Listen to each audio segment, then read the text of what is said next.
Good morning students, मैं हूँ Pawar sir IIT Gurukul Nagpur से। बेटा आज हम लोग हाइब्रिडाइजेशन वाला टॉपिक पढ़ेंगे।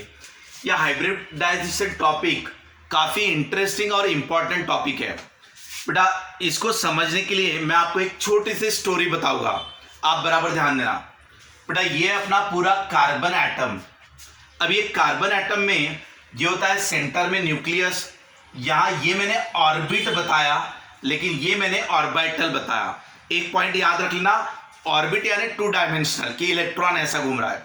ऑर्बिटल यानी पूरा स्पेस, एक स्पेस में पूरा इलेक्ट्रॉन घूम रहा है। ऑर्बिटल और ऑर्बिट दोनों में फर्क है। ऑर्बिट यानी सिर्फ इलेक्ट्रॉन ऐसा घूम रहा हो गया। ऑर्बिटल कहा तो इलेक्ट्रॉन ऐसे स्पेस में घूम रहा है कोई भी, या स्पेरिकल स्पेस में। अब मैंने ये कहा कि ये जो कार्बन एटम है आपका, जिसका एटॉमिक नंबर है 6, इलेक्ट्रॉनिक कॉन्फ़िगरेशन क्या है 1s2 2s2 2p2। पहले ऑर्बिटल में 2 इलेक्ट्रॉन रहेंगे विद अपोजिट स्पिन, दूसरे ऑर्बिटल में 2 इलेक्ट्रॉन्स रहेंगे विद अपोजिट स्पिन, और p ऑर्बिटल में 3 ऑर्बिटल होते हैं, उनमें से 2 इलेक्ट्रॉन यहां पर आएंगे विद सेम स्पिन, और ये वाला आपका एम्प्टी ऑर्बिटल रहेगा। ये हो गया बेटा नॉर्मल कंडीशन में। अब मेरी स्टोरी क्या बता रहा हूं मैं, न्यूक्लियस जो है उस थोड़ी देर के लिए न्यूक्लियस को राजा मान लो। अब ये राजा है और ये राजा अपने सेंटर प्लेस पे बराबर सिचुएटेड है। अभी कोई अटैक नहीं हो रहा है, कुछ नहीं हो रहा है, राजा अपना आराम से एंजॉय कर रहा है। उसके पहले ऑर्बिट में या ऑर्बिटल को पूरे स्पेस में 2 इलेक्ट्रॉन्स है। अब ये 2 इलेक्ट्रॉन्स यानी मान लो 2 सोल्जर है। अब जब राजा यहां पे बैठा हुआ है सेंटर पे, तो इसके आजू बाजू में प्रोटेक्शन यानी उसकी सेफ्टी सिक्योरिटी के लिए यहां पे सोल्जर लगे हुए हैं, ये दोनों सोल्जर। अब ये एक जगह पे ऐसे बैठे नहीं होते, ये 2 इलेक्ट्रॉन्स अपने घूमते रहते कंटिन्यूअस, अपने अपने ऑर्बिटल में ये इलेक्ट्रॉन्स कंटिन्यूअस घूमते रहते। तो ये 2 इलेक्ट्रॉन यानी 2 सोल्जर, और वो 2 सोल्जर इस स्पेस में कहीं ना कहीं कंटिन्यूअस घूमते रहते हैं। यानी ये 2 सोल्जर राजा के प्रोटेक्शन के लिए, सेफ्टी के लिए यहां पे पूरी सिक्योरिटी प्रोवाइड कर रहे हैं, और वो कंटिन्यूअस यहां पर घूम रहे हैं स्पेस में। ये हो गया पहला घेरा, इस राजा के सेफ्टी के लिए ये बना हुआ पहला घेरा। अब उसके बाद यहां पे हो गई सेफ्टी। अब ये तो पूरा क्लोजली बाउंडेड है, ये न्यूक्लियस के साथ क्लोजली बाउंडेड है, ये आसानी से इसके ऊपर कोई अटैक नहीं कर सकता क्योंकि ये अंदर है। वैसे देखा जाए तो इन इलेक्ट्रॉन्स पे, इनके ऊपर इवन न्यूक्लियस के अंदर भी अटैक किया जा सकता है अलग अलग प्रोसेसेस से। बट फिलहाल हम लोग हाउ मीथेन फॉर्म ये पढ़ने जा रहे हैं हाइब्रिडाइजेशन की मदद से। अब देखना बेटा, अब ये राजा, ये उसका पहला घेरा, अब ये सेकंड घेरे में आ गए। तो यहां तो बैठा था राजा, यहां था फर्स्ट, अब ये हो गया सेकंड। अब ये सेकंड स्पेस में यानी राजा के काफी दूर तक यहां पर और 4 सोल्जर अपॉइंट किए हुए हैं। अब ये चारों सोल्जर यानी 4 इलेक्ट्रॉन्स।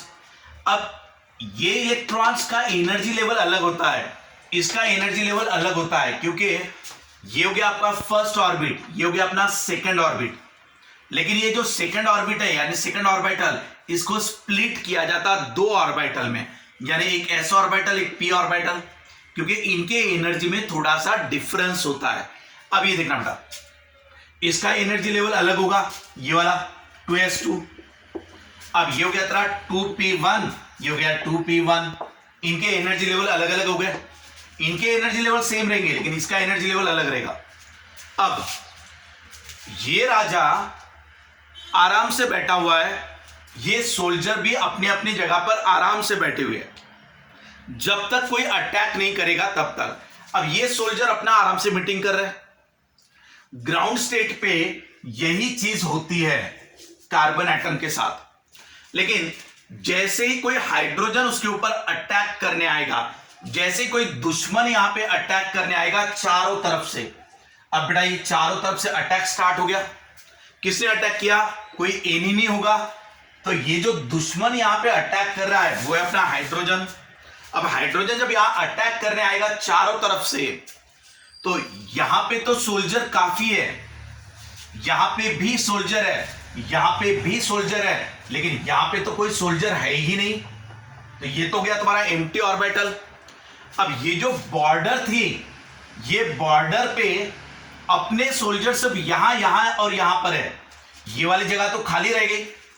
तो अब ऐसे समय में, यानी आप समझना मैं क्या कहने जा रहा हूं, जब अटैक वाली सिचुएशन आती है, बस उसी समय पे, जैसे कोई अटैक करने जा रहा है, उसी समय पे ये चारों सोल्जर अपनी मीटिंग करते, इनको राजा की तरफ से कमांड आएगा, या तो फिर ये सोल्जर अपनी मीटिंग करेंगे कि कहीं ना कहीं अपना ये वाला जगह खाली है, यहां से दुश्मन ज्यादा अटैक कर लेगा, तो उससे लड़ने के लिए कोई ना कोई यहां पे भी तैनात रहना चाहिए। यहां तो दो सोल्जर थे, दो इलेक्ट्रॉन, यहां एक इलेक्ट्रॉन था, यहां एक इलेक्ट्रॉन था, लेकिन अपनी बाउंड्री में यहां पे एम्प्टी स्पेस थी, यानी वो ये एम्प्टी स्पेस है। तो जैसे ही कोई अटैक करने आता है, तो यहां का एक इलेक्ट्रॉन यहां चले जाएगा, यानी एक इलेक्ट्रॉन यहां शिफ्ट हो गया, ये वाला, यानी ये जो इलेक्ट्रॉन है वो यहां से निकल के यहां पे शिफ्ट हो जाएगा ऐसे। ये कब हुआ बेटा? ये तब हुआ जब एक्साइटेशन स्टेट आई। एक्साइटेशन स्टेट कब आई? जब कोई अटैक करने आ गया। अगर अटैक नहीं कर रहा है तो यहां दो इलेक्ट्रॉन थे, और जैसे कोई अटैक करने आ गया तो एक्साइटेशन स्टेट आ गई, लड़ने के लिए तैयार हो जाओ, अटैक करने के लिए तैयार हो जाओ। तो ये लड़ने के लिए चारों बॉर्डर पे अब चार सोल्जर लग गए। इतना समझ में आया? तो अब ये कौन सी स्टेट हो गई अपनी? Excited state. अगर यहां पे इलेक्ट्रॉन था तो ये था ग्राउंड स्टेट, और जब ये इलेक्ट्रॉन यहां चला गया तो ये हो गया अपना एक्साइटेड स्टेट। लेकिन अभी प्रॉब्लम क्या है? तो बेटा एक इलेक्ट्रॉन ये वाला s ऑर्बिटल का है, ये s ऑर्बिटल का है, ये तो दोनों p ऑर्बिटल के। अब चारों तरफ से सेम दुश्मन अटैक करने जा रहा है। अब जब चारों तरफ से सेम दुश्मन अटैक करेगा तो चारों तरफ एनर्जी लेवल, ताकत सेम ही होनी चाहिए। अब आप देखना बेटा कि ये ऑर्बिटल की एनर्जी लेवल ज्यादा है, यानी ये सोल्जर ताकतवर है, इनके पास बहुत से इंस्ट्रूमेंट्स है लड़ने के लिए, लेकिन इनकी तो एनर्जी लेवल कम है। तो अब आया कंसेप्ट अपना हाइब्रिडाइजेशन का। अब हाइब्रिडाइजेशन का कंसेप्ट क्या है कि सिर्फ एक्साइटेशन स्टेट आने से नहीं होगा, आपको क्या करना पड़ेगा कि ये चारों के चारों सोल्जर में इक्वल एनर्जी, इक्वल इंस्ट्रूमेंट देने पड़ेंगे, ताकि चारों तरफ आपकी इक्वल सेफ्टी सिक्योरिटी रहे, यानी चारों सोल्जर को आपको इक्वल एनर्जी देनी पड़ेगी। तो चारों को आप बुलाओ, उनकी मीटिंग करो, उनका मिक्सिंग करो, और मिक्सिंग करने के बाद चारों को सेम एनर्जी डिस्ट्रीब्यूट कर दो।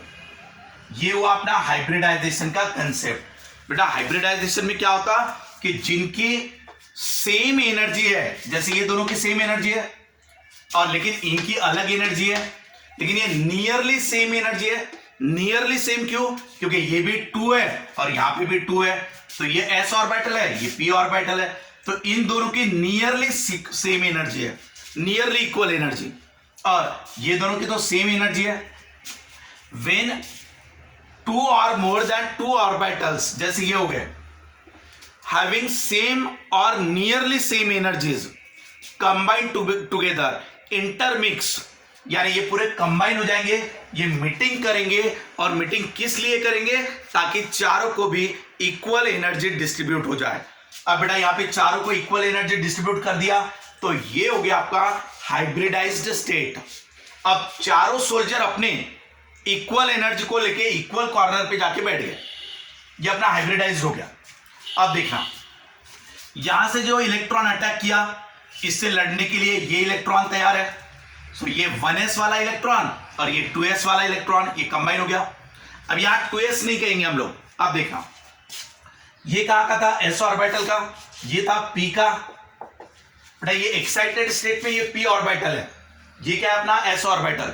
सो s ऑर्बिटल का एक इलेक्ट्रॉन, p ऑर्बिटल के 3 इलेक्ट्रॉन, तो ये हुआ sp3, यानी, और इसको भी मैं कहूंगा sp3, इसको भी sp3 कहूंगा, और इसको भी sp3 कहूंगा। ये तो मेरा s वाला इलेक्ट्रॉन था, ये मेरे p वाले इलेक्ट्रॉन थे, लेकिन अब इनको मैं sp नहीं कहूंगा, क्योंकि ये अलग अलग एनर्जीज है। हाइब्रिडाइजेशन में क्या हुआ, सबने मीटिंग कर ली, मिक्सअप कर लिया और इक्वल एनर्जी बांट दिया, और इक्वल एनर्जी बांटकर इक्वल कॉर्नर पे जाके बैठ गए वो, ठीक है। इक्वल एनर्जी लेने के बाद इक्वल स्पेस पे भी चले जाते हो। अब यहां का S का 1 और P के 3, तो इसका नाम हो गया sp3। तो बेटा ये इलेक्ट्रॉन को भी मैं sp3 कहूंगा, इसको भी sp3 कहूंगा, इसको भी sp3 कहूंगा, इसको भी sp3 कहूंगा। अब ये हो गया मेरा, ये वाला मेरा इलेक्ट्रॉन अब बन गया sp3 वाला इलेक्ट्रॉन। आफ्टर हाइब्रिडाइजेशन ये भी बन गया मेरा sp3, ये भी बना मेरा sp3 और ये भी मेरा बन गया sp3 वाला इलेक्ट्रॉन। इतना समझा बेटा। पहले ये तो p वाला था, लेकिन आफ्टर हाइब्रिडाइजेशन ये बन गया sp3, ये बन गया sp3, ये भी बन गया sp3 और ये भी हो गया sp3। क्लियर। अब इन चारों के पास इक्वल एनर्जी आ गई और इक्वल एनर्जी के बाद वो बराबर इक्वल डिस्टेंस पे जाके अरेंज हो जाते स्पेस में, यानी वो टेट्राहेड्रल शेप आता है उसका। ये टेट्राहेड्रल शेप, ये ऐसे तीन कॉर्नर पे आ जाएंगे, एक ऊपर की तरफ आ जाएगा। सो ये पूरा स्पेस में मिनिमम रिपल्शन पे जाके सेट हो जाएंगे, जैसे ये चारों कॉर्नर पे आ गए। अब क्या हुआ बेटा, अब अपने सोल्जर लड़ने के लिए तैयार हो गए। जैसे ही हाइड्रोजन का इलेक्ट्रॉन आया उसके साथ उसने पेयर बना लिया, या तो लड़ेगा या तो दोस्ती कर लेगा। यानी वो जब लड़ने के लिए तैयार हो गया तो ये इलेक्ट्रॉन ने अटैक किया, तो हाइड्रोजन के इलेक्ट्रॉन ने जैसे अटैक किया इसने उसके साथ कंबाइन हो गया। वो यहां पे भी एक हाइड्रोजन यहां से आएगा, उसके साथ ये पेयरिंग बना लेगा, यहां से एक हाइड्रोजन आएगा उसके साथ ये पेयरिंग बना लेगा, यहां से एक हाइड्रोजन आएगा उसके साथ ये इलेक्ट्रॉन पेयरिंग कर लेगा। हाइड्रोजन यानी क्या, 1s1। तो बेटा हाइड्रोजन का S और ये sp3, ये देखना S यानी क्या, हाइड्रोजन का इलेक्ट्रॉन, और sp3 यानी क्या, कार्बन का हाइब्रिडाइज्ड इलेक्ट्रॉन। यहां से आया था हाइड्रोजन का S इलेक्ट्रॉन और कार्बन का ये है sp3 वाला इलेक्ट्रॉन। ये इस तरीके से पूरे बॉन्ड बन जाएंगे, यानी यहां पर ये ऐसे हो जाएगा। इस तरीके से आपका पूरा मीथेन मॉलिक्यूल फॉर्म होता है।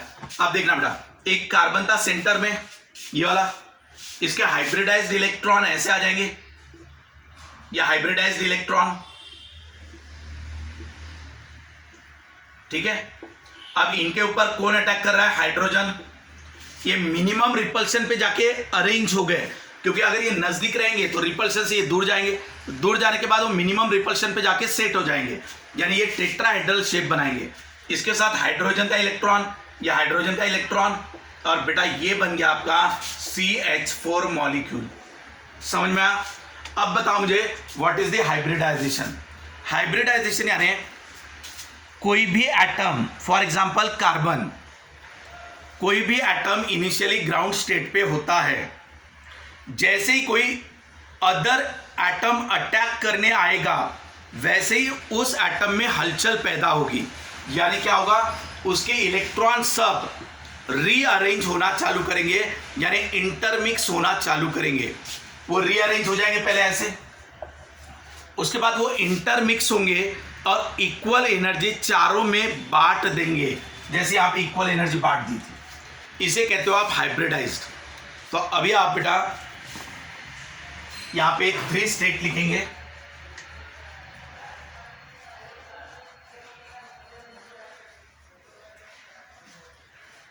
अब आप ध्यान दो, कार्बन का atomic number 6, electronic configuration 1s2 2s2 2p2, यहां पे 2 इलेक्ट्रॉन, यहां पे 2 इलेक्ट्रॉन, यहां पे 2 इलेक्ट्रॉन। बेटा बॉन्ड कौन बनाता है, अनपेयर्ड इलेक्ट्रॉन्स ये बॉन्ड बनाते हैं। ये कब होता है, ग्राउंड स्टेट में। फिर बाद में आप क्या लिखोगे, ये ग्राउंड स्टेट हो गया। अभी एक्साइटेड स्टेट, एक्साइटेड स्टेट में जैसे कोई अटैक करने आएगा ये एक इलेक्ट्रॉन इधर शिफ्ट होगा, यानी ये ऐसा हो गया। ये हो गई बेटा अपनी एक्साइटेड स्टेट। अब एक्साइटेड होने के बाद ये बॉन्ड डायरेक्ट नहीं बनाते, यहां तक वैलेंस बैंड थ्योरी था, लेकिन हाइब्रिडाइजेशन के हिसाब से इनमें अनइक्वल एनर्जीज है।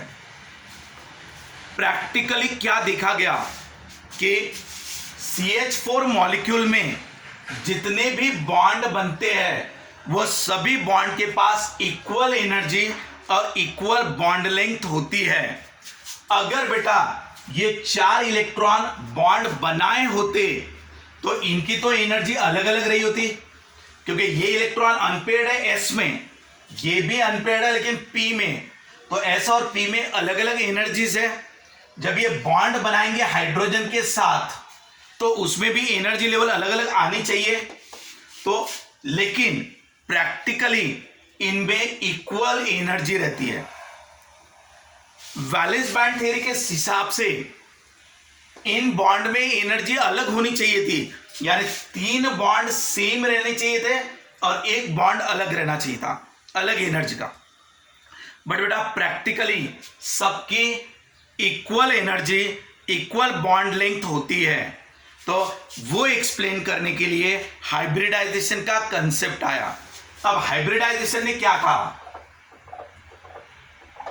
तो एक्साइटेड स्टेट में जो सेम एनर्जी यानी ये वाले और स्लाइटली डिफरेंट एनर्जी या तो नियरली सेम एनर्जी, ये वाले ऑर्बिटल इंटरमिक्स होते हैं और इंटरमिक्स होने के बाद इक्वल एनर्जी को डिस्ट्रीब्यूट कर देते हैं।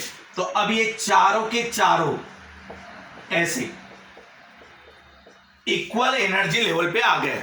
ये था एस का 1 इलेक्ट्रॉन और पी के थे 3 इलेक्ट्रॉन और वो सब मिक्सअप होके इक्वल एनर्जी को बांट दिया, तो इसका नाम होगा sp3।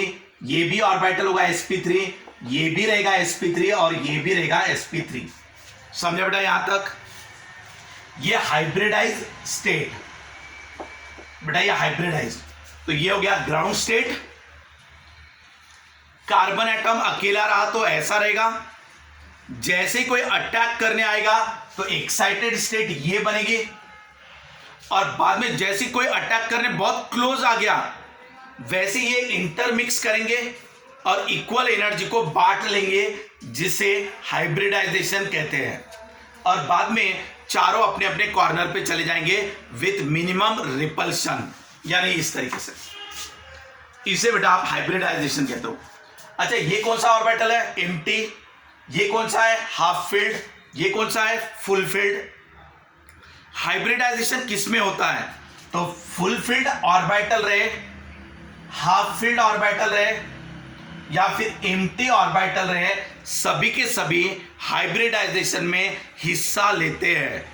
आपको ऑब्जेक्टिव क्वेश्चन पूछा जा सकता है कि हाइब्रिडाइजेशन में पेयर्ड इलेक्ट्रॉन, अनपेयर्ड इलेक्ट्रॉन और एम्प्टी ऑर्बिटल, यानी ये लोन पेयर, पेयर्ड वाले और एम्प्टी ऑर्बिटल, सभी के सभी हाइब्रिडाइजेशन में हिस्सा लेंगे। समझा? ये पॉइंट याद रखना। हाइब्रिडाइजेशन से क्या एक्सप्लेन होता है? Geometry of the molecule, molecule की ज्योमेट्री कैसे बनेगी। हाइब्रिडाइजेशन क्या एक्सप्लेन करता है कि सभी की बॉन्ड लेंथ सेम क्यों है, सभी के पास बॉन्ड एनर्जी सेम क्यों है, ये एक्सप्लेन करता है।